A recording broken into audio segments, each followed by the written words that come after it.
Selamat siang Bapak Ibu sekalian yang dikasihi oleh Yesus Kristus. Renungan siang pada saat ini mengambil tema Emang Gua Pikirin. Bacaan dari Roma 12 ayat 10 yang bunyinya seperti demikian.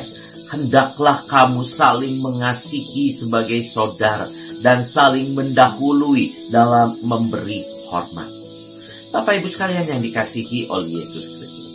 Ada dua orang ibu sedang ngobrol di sebuah sekolah setelah mereka mengambil rapot anak-anak mereka. Ibu yang pertama bertanya kepada ibu yang kedua, bagaimana hasil rapotnya, Bu?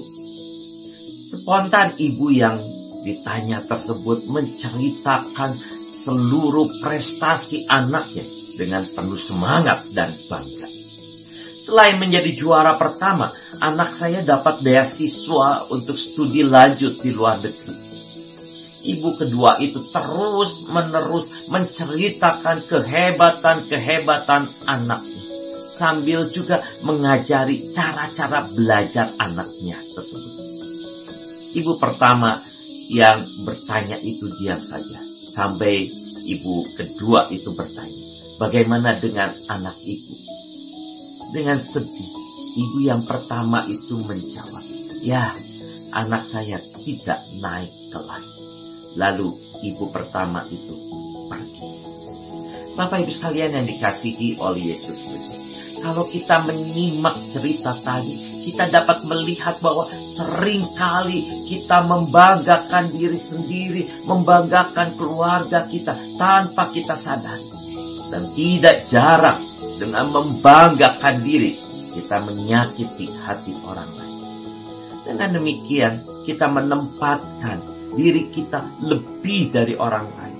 Biasanya ini terjadi karena kita tidak mau terlihat rendah atau kalah dari orang lain. Banyak orang ingin selalu dipandang lebih terhormat, lebih berhasil, dan lebih tinggi dari orang lain.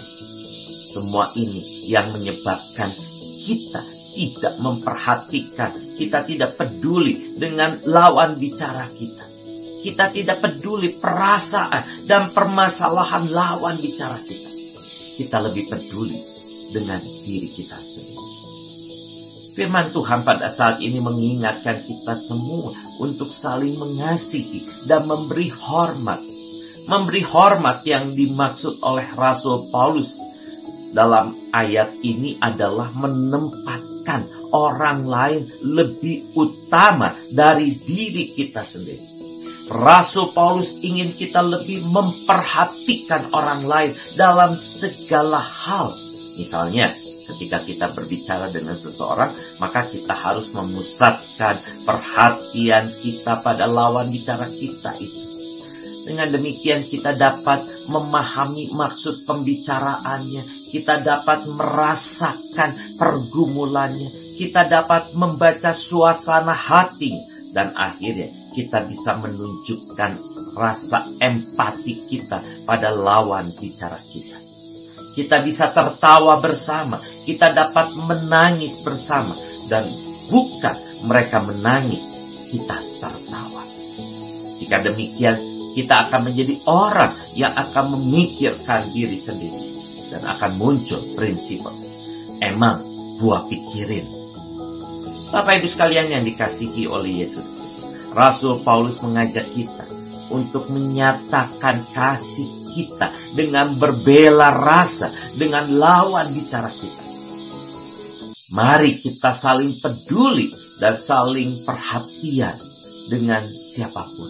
Dengan demikian, kita dapat menjadi saluran berkat Tuhan bagi banyak orang. Jadikan orang lain pusat perhatian, bukan sekadar pemain figuran. Tuhan Yesus memberkati kita semua. Amin.